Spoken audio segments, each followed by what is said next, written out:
자, 함께 따라서 합시다. 나봇의 신앙. 우리가 잘 아는 이야기입니다만 어둠이 짙을수록 빛이 더 빛나게 됩니다. 죄악이 극도로 관영할수록 세상에 있는 의인의 가치가 더 높이 평가되어집니다. 오늘 이 시대를 살아가면서 우리가 느끼는 것이 바로 이 점이에요. 얼마나 죄악이 관영하고 얼마나 혼란이 있고 얼마나 사탄이가 지금 마음대로 춤을 추고 있는지, 이 악하고 혼란한 때에 진짜 백인 믿음의 사람이 나타납니다. 이걸 우리가 항상 기억을 하셔야 돼요. 아합이 이스라엘을 다스리고 있었을 때에 그 나라는 그야말로 바알 아세라 목상을 섬기는 우상 천지가 되어버렸어요. 여호와 하나님을 섬기는 신앙은 전부 다 초토화되어 버렸어요. 예수님 믿는 사람들을 잡아다가 죽이고 또 선지자들을 다 유배시키고 말할 수 없는 고난과 현극의 세월이었습니다. 그런데 그런 극악무도한 아합이 그 시대 그 이스라엘을 다스리고 있는 바로 그때에 참 영롱한 의의 빛을 발하고 있는 사람이 바로 나봇이라는 사람이에요. 그는 왕이 요구하는데도 이런 지하에 거절합니다. 그래서 우리는 나봇의 신앙을 본받아야 되겠다, 그런 마음의 깨달음을 가지고 저와 여러분이 과연 이 시대에 이 어둠이 꽉 들어차 있는 세계, 악한 자가 난무하는 세대 속에서 어떻게 하면 나도 나봇의 신앙과 같은 인물이 될 수 있을까? 과연 나봇의 신앙이 어떤 신앙이었을까? 이걸 좀 살펴보고자 합니다. 그 첫째는 3절에 나오는 말씀인데, 나봇이 아합에게 말하되 내 열조의 유업을 왕에게 주기를 여호와께서 금하실지로다. 크게 같이 합시다. 여호와께서 금하실지로다. 다시 한번 크게 하십시다. 여호와께서 금하실지로다. 무슨 말이에요? 아합이 요구하는 말씀이 하나님이 명령하신 것에 반한다, 그 말입니다. 그래서 자기는 왕이 어떻게 명령하고 요구한다 할지라도 나는 하나님의 말씀을 쫓는 신앙을 갖고 있습니다, 이걸 표현한 거예요. 왕의 명령 앞에, 더군다나 그 시대에 최고의 독재자, 더군다나 이세벨의 말 한마디면 죽고 사는 그 시대 속에서 이 아합 임금 앞에 당당하게 여호와께서 나에게 주신 기업, 그것을 왕에게 주는 것을 하나님이 원치 아니하십니다. 하나님의 말씀만을 쫓는 얼마나 위대한 믿음의 모습입니까? 아합이 이렇게 제안하지요.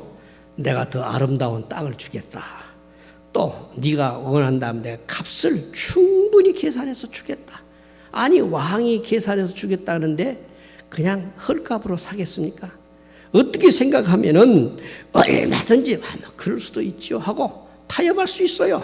오늘 이 세상에서 대체적으로 이 이익을 추구하고 경제적인 논리를 갖고 살아가는 사람들 세계에서는요, 왕이 세상에 더 좋은 땅 준다, 더 충분한 값을 지불해 준다, 얼마든지 팔 수 있죠. 그런데도 나봇은 거절해 버립니다. 그가 거절했던 이유가 있었어요. 그것은 여호와께서 금하시기 때문입니다. 하나님이 원치 않아요. 하나님이 원치 않는 것을 내가 하지 않겠습니다. 한마디로 그 이야기예요. 그러니까 왕이 설령 이것 때문에 문제를 삼고 죽이는 한이 있더라도 나는 하나님의 말씀을 쫓겠습니다, 그거 표현하는 것 아니겠습니까? 그렇죠. 성경에 레기 25장 23절 이하에 보면은 토지를 영영히 팔지 말 것은 토지는 다 내 것임이라 너희는 나그네요 우거하는 자로서 나와 함께 있느니라. 하나님이 이미 이스라엘 백성들에게 토지를 사지도 말고 팔지도 말아라. 하나님이 유업으로 주신 그 기업을 반드시 지켜야 된다. 땅의 주인은 네가 아니라 하나님이시다. 철저하게 하나님 제일 중심의 삶을 살아가게 하시는 명령입니다. 그래서 나봇은 왕의 요구가 있음에도 불구하고 거절해요. 아마 시세를 쫓아 살아가는, 또 경제 원리를 갖고 살아가는 사람이라고 하면요, 참 왕 앞에 얼마나 야, 좋은 기회다. 참 좋은 찬스다. 거부했지 않겠습니까? 더군다나 자기의 장래가 형통이 보장되어 있어요. 출세가 보장되어 있어요. 아니란 삶이 보장되어 있어요. 왜? 아니, 왕 앞에 좋은 그 포도원을 주었으니 그 삶이 뭐 얼마나 보장된 삶이었겠습니까? 그러나 나봇은 한마디로 거절합니다. 왜요? 하나님 앞에 인정받는 것이 더 좋기 때문에. 사람 앞에 인정받고 사람 앞에 칭찬받고 사람 앞에 좋게 하는 것이 신앙의 삶이 아니다, 그 말입니다. 오늘 이 시대 저와 여러분이 반드시 가져야 할 믿음의 자세입니다. 우리가 이 세상을 살아가면서 허다한 유혹이 다가옵니다. 많은 시험들이 다가와요. 하나님 말씀을 제쳐놓고 말씀을 떠나게 만드는, 말씀을 거부하게 만드는 그런 유혹과 안일한 삶들이 얼마든지 우리 가운데 다가와요. 그때를 생각해 봐야 돼. 내가 이기느냐 지느냐, 하나님을 기쁘게 할 것이냐, 사람 앞에 내가 협력자가 될 것이냐. 잊지 마셔야 돼요. 우리 주님을 잘 섬기는 사람들은 어느 시대를 막론하고 간에 어떤 유혹과 어떤 시험이 다가오더라도 말씀을 붙드는 신앙이었습니다. 진정한 믿음은 말씀을 따르는 삶이라는 것을 기억하시기를 바랍니다. 우리가 잘 아는 믿음의 조상 아브라함도 말씀을 쫓는 삶이었어요. 그래서 창세기 12장 4절에 이런 기록이 나옵니다. 이에 아브라함이 여호와의 말씀을 쫓아갔고, 말씀을 쫓아갔다. 그럴 때 아브라함이 과연 하나님의 말씀을 쫓아갔을 때에 내렸던 명령이 무엇이었겠어요? 너 아비 집 친척 고향을 떠나서 내가 지시하는 곳으로 가라, 그 말씀이었어요. 고향을 버리고 아비 집을 떠나고 사랑하는 이웃 형제 모든 동료들을 떠나고 하나님께서 열으시겠다고 하는 새 시대를 향하여서 하나님의 말씀을 쫓아서 갔다, 그 말입니다. 이 말씀의 의미는 다양한 뜻을 갖고 있습니다. 옛것을 다 청산해 버려라. 너를 묶고 있는 과거를 전부 다 묻어버려라. 거기서 떠나야 된다. 이런 이야기 아니겠어요? 오늘 또 과거에 붙들려서, 옛날에 붙들려서 구습에 묶여서 신앙생활이 바로 되지 못하는 사람들이 많이 있어요. 그것 때문에 다시 돌아가 버려요. 이스라엘 백성들이 애굽을 떠났지만 애굽 생활을 동경했다가 끝내는 광야에서 하나님이 죽여버리잖아요. 왜? 과거를 떠나온 사람들인데 왜 또 과거로 돌아가고자 하느냐, 이거였어요. 오늘도 많은 사람들이 말씀을 쫓지 못하는 이유가 과거로 회귀하고자 하는 그런 욕구, 그런 유혹이 굉장히 많습니다. 그래서 우리는 어떤 경우라도 하나님의 말씀을 쫓는 생활이 되어야 할 줄로 믿습니다. 아브라함의 아들 이삭을 향하여서도 저 브엘세바 땅에 큰 가뭄이 다가왔어요. 그래서 이삭이 어쩔 수 없이 옮기고 오다가 그랄 땅에 이르렀어요. 그랄만 집어 넘어가 보면 애굽이에요. 그래서 하나님이 그때에 이 이삭을 향해 말씀합니다. 너 그랄 넘어가지 말아라. 더 이상 이탈하지 말아라. 그러면 내가 이 땅에서 너에게 반드시 복을 주겠다. 그 말씀하셨어요. 그래서 이삭은 그날로부터 더 이상 내려가지 않아요. 딱 그날에 머물렀어요. 그런데 성경에 창세기 26장 12절에 보면은 그날에 머물렀던 이삭에게 그 해에 100배의 수확을 얻게 만듭니다. 신기한 역사예요. 농사 지어본 사람도 아니에요. 이스라엘 사람들은 전형적인 목축업을 하는 사람들이에요. 농사에 대해서는 잘 모르는 사람들. 그런데도 하나님이 그의 손길을 붙들어서 지혜와 지식을 주셔서 농사를 하게 만드는데 보통 사람이 할 수 없는 100배의 수확을 얻게 만들어버립니다. 놀라운 역사지요. 왜요? 말씀을 쫓아갔기 때문에, 말씀에 순종했기 때문에. 오늘도 우리의 삶에 있어서 하나님의 개입이 언제 나타나느냐? 말씀 붙들 때 나타나는 거예요. 하나님 말씀을 떠나면은 그때부터는 하나님과 나와의 관계는 끊겨지고 나를 죽이고 멸망시키려고 하는 사탄이가 내 배후에 지배하기를 시작해요. 말씀 떠나면은 죽음이에요. 말씀 떠나면 곧 그것이 멸망이고 불행입니다. 이걸 우리가 항상 잊지 마셔야 돼요. 예수님의 모친 마리아, 그를 모든 사람들이 지금까지도 성모 마리아로, 동정녀 마리아로 추앙을 하잖아요. 이유가 뭐겠어요? 그도 역시나 천사가 자기에게 방문해 왔을 때에 처음에는 거절해요. 나는 사내를 알지 못하는데 어떻게 그런 일이 있겠습니까? 그래도 천사 가브리엘이 계속 설득을 해요. 사실은 하나님의 성령이 너를 덮을 거야. 그리고 그를 통해서 태어난 사례아이, 그는 곧 하나님의 아들이라 일컬음 할 것이다. 그 말을 하는 순간에 누가복음 1장 30절에 보면은 마리아가 이런 고백을 합니다. 마리아가 가로되 주의 계집종이 오니 말씀대로 내게 이루어지기를 원합니다. 크게 같이 합시다. 말씀대로 이루어지기를 원합니다. 그게 마리아의 신앙이었어요. 자기가 무슨 위기를 당하고 무슨 봉변을 당하고 문제가 어떻게 다가오든 그건 하나님이 알아서 하실 것이고 하나님이 하시겠다고 하니 말씀대로 내게 이루어지기를 원합니다. 그 고백 아닙니까? 아닌 게 아니라 처녀가 아이를 가졌다, 이것은요 그 시대에 절대 죽고 살지 못하는 무서운 범죄였어요. 현장에서 죽어요. 그것이 발각되어지면은. 그런 위기가 마리아에게도 올 수 있어요. 그래서 약혼했던 요셉도 이 사실을 알고 고민하잖아요. 근심에 빠졌더라고요. 그래서 왜냐? 천사로 인해서 전해진 말씀대로 그 마리아에게 이루어졌다는 것을 알지 못하고 있었기 때문에. 그래서 그는 가만히 끊고자 했더라. 마태복음 1장에 보면은 자기 약혼녀 마리아와 더불어 이제 정리를 하기 위해서 그런 생각을 하고 있었어요. 바로 그때 천사가 꿈에 요셉에게 나타나셔서 네 아내 마리아 데려오기 두려워하지 말아라. 그에게 잉태된 자는 성령으로 되었다. 이걸 가르쳐 주잖아요. 여러분, 그런 위기를 극복할 수 있었던 힘, 그런 능력은 말씀을 의지했기 때문이에요. 그렇습니다. 오늘도 우리가 이 세상에 어떻게 다가오고 어떤 변화가 생기고 어떤 문제가 생겨도 하나님 말씀을 붙드는 사람이 승리합니다. 반드시 그에게 기적이 일어납니다. 하나님의 개입이 나타나기를 시작하는 거예요. 초대교회 사도들을 비롯한 성도들이 모진 핍박과 고난 중에서도 다 극복할 수 있었던 이유가 뭐겠어요? 사도행전 4장 19절에 보면 이런 기록이 나와요. 하나님 앞에서 너희 말 듣는 것이 하나님 말씀 듣는 것보다 옳은가 판단해라. 우리는 보고 들은 것을 말하지 아니할 수 없다. 얼마나 탄호한 자세입니까?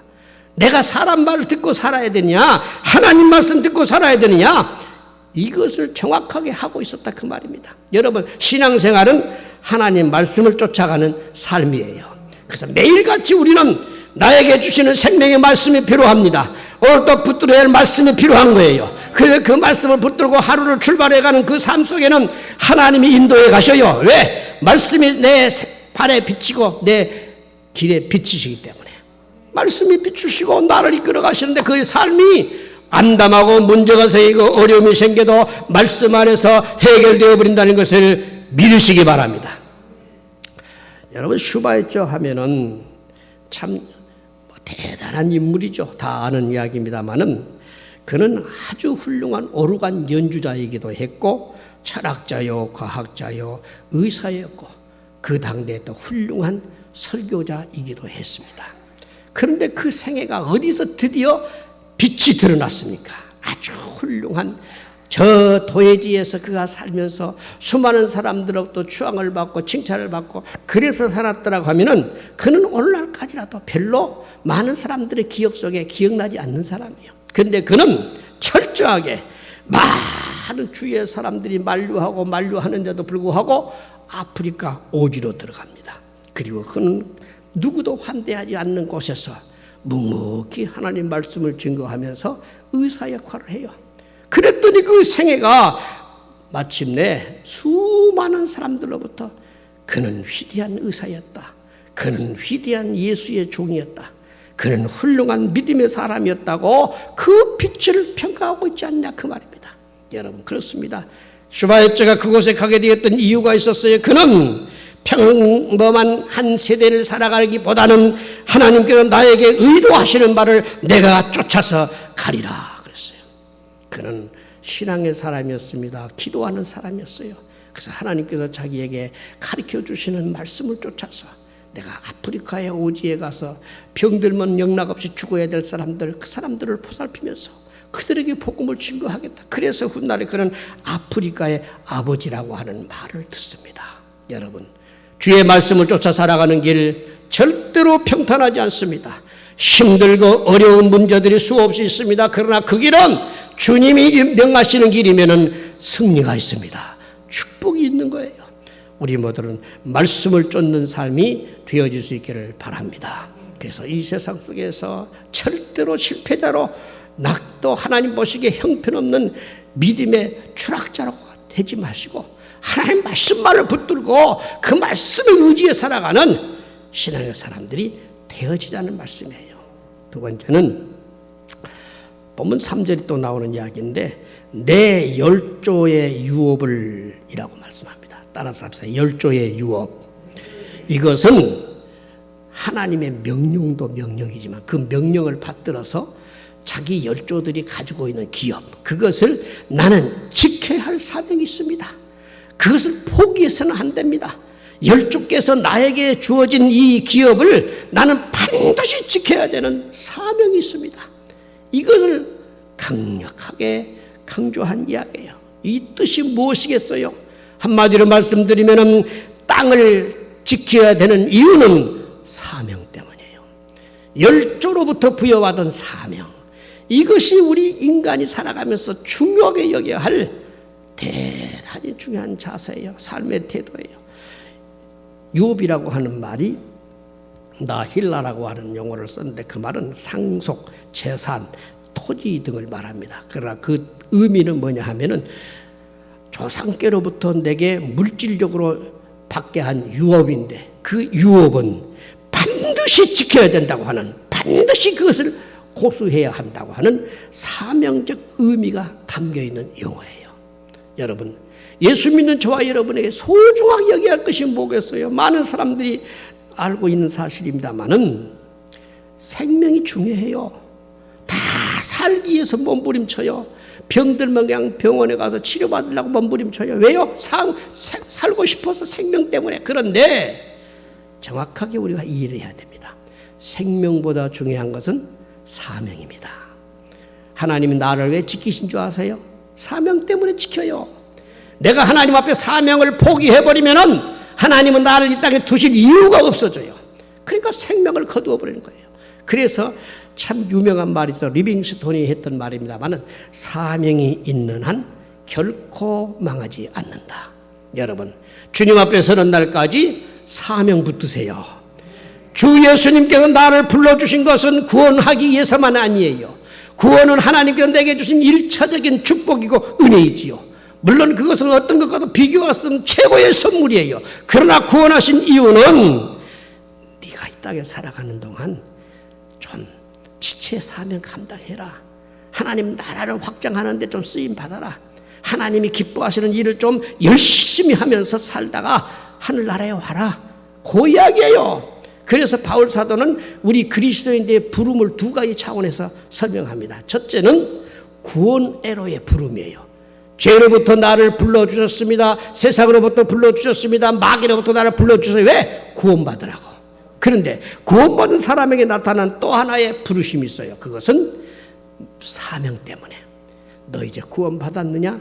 이거 해라. 이거 수행해라. 이거 감당해라. 그래서 주어진 것이 사명이에요. 그래서 사명은 구원받은 사람에게 깨달아지는 중요한 자기 임무입니다. 이것을 모르고 살아가게 되면 한평생 구원받았을는지는 몰라도 하나님 앞에서는 칭찬받을 것이 없어요. 상받을 것이 없어요. 이거 잊지 마세요. 그래서 우리가 한평생 살아가면서 야, 구원해 주셨는데 이유가 뭘까? 하나님이 이거 하라고. 이거 주님 앞에서 잘 감당하라고. 그렇다면 그 사명에 내 모든 정성과 노력과 열심과 힘을 쏟아야 돼요. 그것이 주님이 나를 붙들어준 이유예요. 사명을 잘 감당해 가는 사람은요, 절대 망하지 않습니다. 포기하지 않아요. 그런데 임무가 끝났다. 버려요. 여러분, 우리 모두가 각자 이런 물건 저런 물건 쓰시잖아요.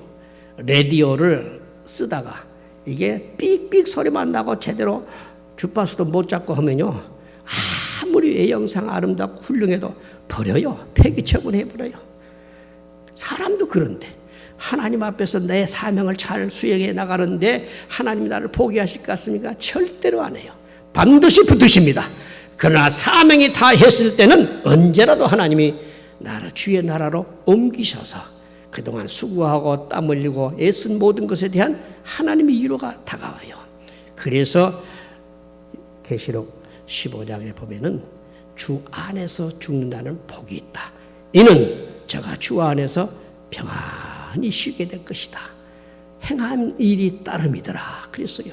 살아계신 우리 하나님께서 오늘 또 저와 여러분을 향해서 기꺼이 당부하는 이야기가 다른 거예요.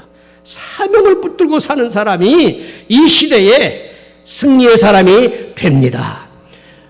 모세도 사명적 존재였어요. 그러니까 모세가 나이 80이 되고 보니까 자기 스스로 생각했잖아요. 아이고 이제 다 육체적으로 세잔하고 무슨 일을 할 수 있겠는가. 다 지혜도 지식도 전부 다 바닥난 자세 아닙니까? 그래서 하나님의 부르심 앞에서 그런 변명을 하는 거예요. 아이고 하나님 40대에 나를 부르시지 80대에 대해서 뭐 때문에 나를 부르십니까? 이제 나는 할 말도 말도 제대로 못하는 사람이고 기력도 약한 사람이고 별것도 없는 사람이다. 그렇죠. 인간적으로 볼 때는 다 끝난 존재예요. 그런데도 하나님이 모세에게 사명을 부여해요. 아니야, 내가 너와 함께 할 거야. 그러니까 그 함께 한다는 말씀 앞에 순종하고 드디어 애굽에 가서 이스라엘 백성들을 끌어내잖아요. 그때부터 40년간을 더 살아요. 여러분 보십시오. 40년 동안의 모세 사명의 생애는 어떤 생애보다도 가장 찬란한 생애, 가장 빛나는 생애, 가장 위대한 생애가 되어버립니다. 사랑하는 여러분, 오늘 또 우리에게 사명 때문에 그 사람이 빛이 나는 거예요. 사명 때문에 그 사람이 인정받는 거예요. 사명을 내가 가볍게 취급해버리면요, 하나님도 그렇고 사람들 앞에서도 별로 필요한 사람이 못 되어버립니다. 어떤 경우라도. 그래서 예수 믿는 저와 여러분들은 바울 사도가 교회론을 이야기할 때에 교회는 머리로부터 시작해서 5장 6부 4지 백체가 전부 다 있는 몸으로 표현하면서 우리는 다 그 몸에 붙어있는 지체니라 그렇게 말하잖아요. 왜 지체라고 이야기했겠습니까? 몸에 붙어있는 지체는 어느 것 하나 쓸모없이 그냥 붙어있는 게 없다 그 말입니다. 다 필요해서 있어요. 그렇다면 그 필요를 따라서 그 지체의 역할을 감당해 가야 돼요. 그것이 주님의 나라를 세워가는 것이고 하나님의 영광 받으시는 일일 뿐만 아니라 우리가 잘 되는 길이에요. 하나님의 그를 복되게 만들어 주시는 줄로 믿습니다. 요한복음 15장에 우리가 잘 아는 포도나무와 그 포도의 그 관계를 잘 설명하고 있잖아요. 포도나무와 그 가지의 사명이 뭐겠어요? 그냥 포도나무에 붙어 있기만 하면 됩니까? 아니에요. 그런데 붙어 있는 가지보다 더 중요한 것은 열매 맺는 거예요. 그러니까 열매 맺는 가지를 그 주인이 더 열매 맺게 하려고 깨끗하게 하고 또 보존하고 그러잖아요. 왜? 그 나무가 아름다워서가 아니에요. 그 나무가 뭐 튼실해서가 아니에요. 열매 때문에. 저나 여러분에게는 이런 사명이 있다는 것을 잊지 마십시다. 그래서 인간은 어떤 누구를 막론하고 간에 사명을 잘 감당해 가면은 오늘 이 시대에도 반드시 승리하는 축복의 사람들이 되어질 줄로 믿습니다. 교회 안에서 참 이런저런 크고 작은 일들을 열심히 수행하시는 우리 성도님들, 권사님들 제가 봐요. 제가 그때마다 마음속에 참 비는 기도가 있어요. 하나님, 이 늦은 시간에도 와서 열심히 교회 청소하고 돌아보고 꾸미고 이게 그냥 되는 일이 아니에요. 그냥 왔다 갔다 하는 사람하고는 달라요. 그렇잖아요. 그것을 소중하게 여길 줄 안다. 그건 주님 사랑하는 마음이 있어서예요. 하나님 사랑하는 마음이 없으면 어떻게 그런 봉사, 그런 헌신, 그런 충성과 그런 열심이 있습니까? 택도 없는 소리예요. 그러나 예수님이 날 사랑하셨고 예수님이 날 구원하셨고 그러니 주님께서 나에게 주신 재능을 따라서 내가 하나님 앞에 이렇게 섬기리라 이렇게 봉사하리라 했기 때문에 그 사명을 수행해 나가는데 하나님이 그를 안 붙들어 주실 리가 없지요. 건강을 지켜주실 줄로 믿습니다. 그의 삶을 책임져 주실 줄로 믿습니다. 그의 사명을 갖고 살아가는 사람이 복된 사람이에요. 나봇이라는 사람의 신앙은 사명을 쫓는 신앙이었습니다. 여러분 잊지 마세요. 제2차 세계대전이 끝났을 때에 수많은 약소 민족들이 전부 다투어서 독립을 선언하기 시작합니다. 그때 이스라엘 나라도 유엔에다가 공식 독립을 요청해요. 그래서 유엔에서 무슨 결정을 했느냐 하면은 이스라엘 사람들이 앞으로 자손만대 살 수 있게 하려고 하면은 저 아프리카에다가 좋은 땅을 구성해서 그곳에 유대인들, 이스라엘 사람들을 전부 다 그곳에서 살게 해야 되겠다. 굉장히 괜찮은 생각이었습니다. 그래서 그것을 임시정부에 통보했어요. 그런데 이스라엘 임시정부에서 이런저에 거절합니다. 아프리카 땅에 아무리 넓어도, 아프리카 땅에 아무리 자원이 있어도 우리는 우리 조상들에게 약속했던 가나안 땅에 가서 우리는 나라를 세우겠습니다. 그래요. 그래서 그것을 허용했기 때문에 그 분쟁의 지역, 그 지하 자원도 없는 땅, 그런데도 그들은 열조의 약속의 땅이라는 것을 생각하면서 드디어 이스라엘 나라가 저 오늘날로 말하면 그 팔레스타인 지역에다가 나라를 세워서 독립을 선언하게 되는 거 아닙니까? 사람들 같으면요, 아이고 멍청한 사람들 저 아프리카의 그 넓은 땅을, 아니 그 땅에서 독립을 했으면 얼마나 좋았을까. 지하 자원도 풍성하지요. 모든 자원들이 넉넉하지요. 그런데 그걸 포기해요. 그걸 버리죠. 그걸 원치 않아요. 그들은 열조에게 약속했던 그 조상 땅, 그 가나안 땅, 그것에서만 독립하겠다. 그거였어요. 그래서 오늘날 그들은 그 사명을 갖고 오늘까지 지내왔기 때문에 이스라엘 땅에 하나님의 복이 임한 거 아닙니까? 여러분, 사명의 사람으로 살아갈 수 있기를 간절히 바랍니다. 마지막으로 나봇의 신앙은 6절에 이런 기록이 나옵니다. 내 포도원을 내게 주지 않겠노라. 크게 같이 합시다. 내 포도원. 한 번 더 하십시다. 내 포도원. 이게 무슨 말이겠어요?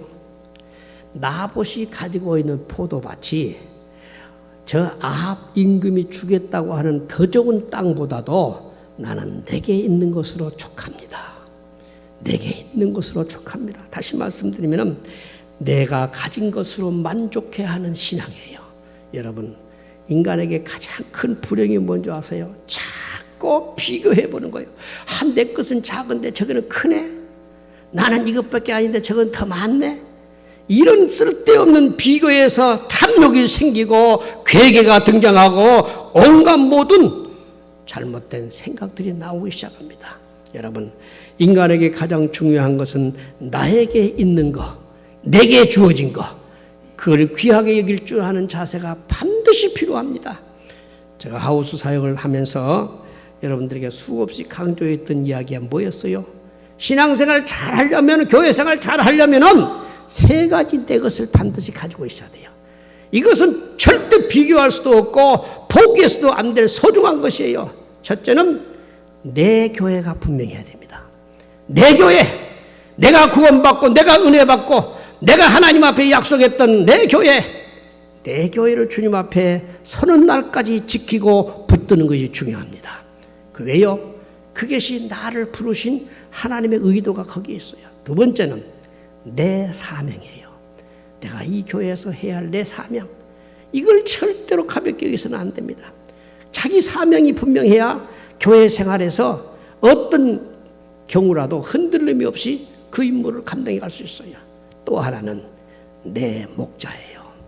나를 위해서 기도해 주는 사람, 내가 가르침을 받고 내가 인도를 받고 내가 여러 가지로 신앙 성숙을 위해서 다스려가는 목자, 그게 내게 내 목자라고 하는 개념이 반드시 필요해요. 그런데 대체적으로 이단에 빠지고 잘못되어 버린 사람들, 그저 이러쿵저러쿵 온갖 헷가닥 하는 사람들 보면요, 이것이 없어요. 내 교회도 없고 내 사명도 없고 내 목자도 없어요. 아무 데나 가면 돼요. 거기에 무서운 병든 신앙이 나타나기 시작합니다. 여러분, 왜 나봇이 아합이 주겠다고 하는 땅, 난 아닙니다. 내가 가지고 있는 것은 난 족합니다. 내 포도원으로 족합니다. 이 자세가 오늘 우리에게도 반드시 필요하다 그 말입니다. 나봇에게 더 좋은 땅 주겠다. 더 좋은 포도원도 주겠다. 아니 어쩌면 돈으로 계산해서 주겠다. 그런데도 불구하고 나봇은 거절해요. 왜? 조상으로부터 받았던 내 땅, 이것이 내게 족하다 그 말입니다. 내 것이 최고라 그 말입니다. 할렐루야. 우리 모두 그런 믿음의 자세를 가지고 주님 섬겨갈 수 있기를 간절히 바랍니다. 뭐니 해도요, 내 집이 최고예요. 아멘 하는 사람 알아요. 아멘 할 줄 모르는 사람은 저기 박서방 집이 더 좋을 것 같던데 그건 아주 잘못된 생각이에요. 뭐니 해도 내 남편이 최고예요. 내 아내가 최고입니다. 근데 아멘 하는 사람 이쪽에는 전혀 없어요. 네, 우리 장로님들만 아멘 하시지. 내 교회가 최고입니다. 할렐루야. 그 생각까지 제가 누누이 말씀드려 제가 우리 교회를 개척해서 지내온 동안에 얼마나 많은 고비를 겪었습니까? 수많은 유혹이 있었어요. 교회가 조금 기틀을 잡고 조금 성장하니까 참 다 아는 이야기입니다만 주변에 있는 통합중 내 친구 목사님들이 몇 번이고 나에게 와가지고 이 사람아 어쩌고만 교단에 있지 말고 우리 통합중 교회로 와. 그러면 내가 틀림없이 노예에서 의논해가지고 2천만 원 지원해 줄게. 여러분 2천만 원이면 굉장히 큰 돈입니다. 당시 1980년대. 예? 그런데도 나는요 안 흔들렸어요. 물론 마음속에 은근히 진짜 한번 그래 볼까 그런 일도 안 했어요. 왜? 내가 부름받은 곳이 하나님의 성회, 내가 신앙 나온 것이 하나님의 성회, 내가 하나님께로부터 이 사명을 부여받은 것이 하나님의 성회. 근데 내 교단을 왜 떠나? 안 되지. 돈이 억만금을 준다 해도 나는 안 간다. 이런 자에 거절했어요. 그때 당시 내 친구들이 참 바보 멍청이 미련하다고 별소리 다 했는데 안 흔들렸어요. 왜? 여기서 하나님이 나를 불러주셨고 하나님이 여기서 일을 하라고 했는데 왜가 흔들려? 다 거절했어요. 내게 주어진 이 교단이 좋고 이 땅이 좋고 이 교회가 좋다. 그래서 1990년대에 순복음 신학 학생부에서 모르겠어요. 무슨 이유에서인지 몰라도 제가 개척에 오면서 교단에 대한 긍지를 좀 글로 써달라고 하는 청탁이 왔어요. 그래서 우리 교단 신학지에 그걸 발표한 바가 있습니다만은 거기에도 제가 그런 이야기 했어요. 나는 지금도 하나님 성회가 좋다. 나는 오순절 신앙이 그래도 좋다. 나는 내 교회가 순복음 운동하고 있다는 것이 좋다.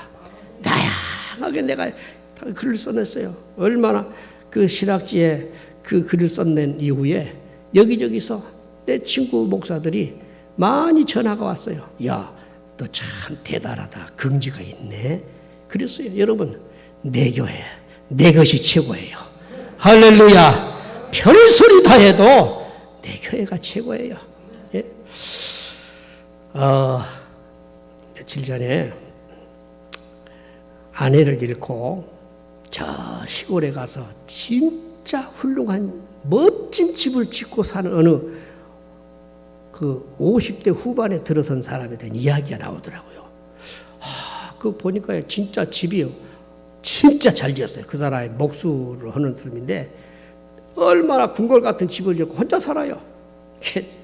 그래서 제가 우리 집사람하고 그 이야기하면서 야, 저 사람은 저것을 보는 여자들이 침을 삼키겠다. 왜냐? 저 사람한테 가서 살면 저 높은 집에서 멋지게 아무 걱정 없이 살겠다. 그런 이야기를 주고받았어요. 그래서 제가 뭐라고 한지 아세요? 곧 죽어도 그래도 내 마누라가 최고다. 예? 지금 죽어버렸어도 내 마누라가 최고지 다른 사람 들어왔다 다 험불켰다. 아무 쓸데없는 짓거리다. 이게 마누라가 은근히 좋다고 하더라니까.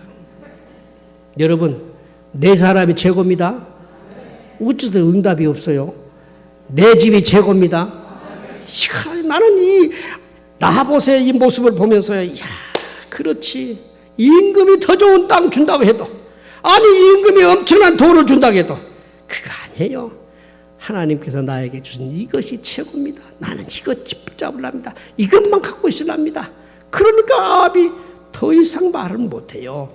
그렇습니다. 오늘도 우리는 이 신앙적인 긍지가 반드시 필요합니다. 이걸 잊지 마셔야 돼요. 크로스비라고 하는 유명한 찬송가 작사가 있습니다. 그런 약 9천여 편의 찬송가를 작사를 했어요. 그런 소격이 있습니다. 그런데도 아주 영감 있는 찬송을 수없이 작사했어요. 그를 통해서 지금까지 불려지고 있는 찬양이 너무너무 많아요. 근데 그 사람에게 한 번은 이렇게 기자가 와서 질문을 했어요. 이 사람이 본래 눈이 처음부터 선천적으로 소경된 사람이었어요. 9살 때에 그 자기 집에서 일하는 그 어떤 할머니가 그만 잘못 먹으라고 뭘 잘못 주었다고, 그 잘못된 것을 먹었다가 그만 그것 때문에 소경이 되어버려요. 그러니까 평생 원망거리죠. 근데 물어봤어요. 당신을 소경되게 했던 그 사람 원망스럽지 않느냐고. 아닙니다. 저는 전혀 원망스럽지 않습니다. 나는 눈이 볼 수 없게 된 것에 감사합니다. 왜?